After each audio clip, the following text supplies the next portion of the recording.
Hello students, welcome to Sathya's Edutalks. இன்றைக்கி நம்ம Pitman English shorthand புக்கில் கர்வ்டு ஸ்ட்ரோக்ஸ் இந்த சாப்டர் 14ல் கர்வ்டு ஸ்ட்ரோக்ஸில் எப்படி என் ஹூக்கும் அப்ளை ஆகுதுன்றதை நம்ம பார்க்க போகிறோம். ஸோ கர்வ்டு ஸ்ட்ரோக்ஸ்னு வரும்போது பார்த்திங்கன்னா ஃபெயின் தின் அந்த எண்டுலேயே வந்து அதே மாதிரி தான். எப்படி நமக்கு ஸ்ட்ரோக்கோட எண்டில் எப்படி ஸ்ட்ரைட் ஸ்ட்ரோக்கில் வருதோ அதே தான் இது கர்வ்டு ஸ்ட்ரோக்ஸ்லேயும் வந்துடும். ஃபெயின், தின், assign, shine, Moon, lean.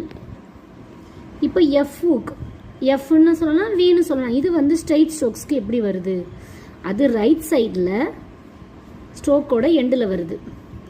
Puff, tough, safe, cave, rave, ஹைவ்.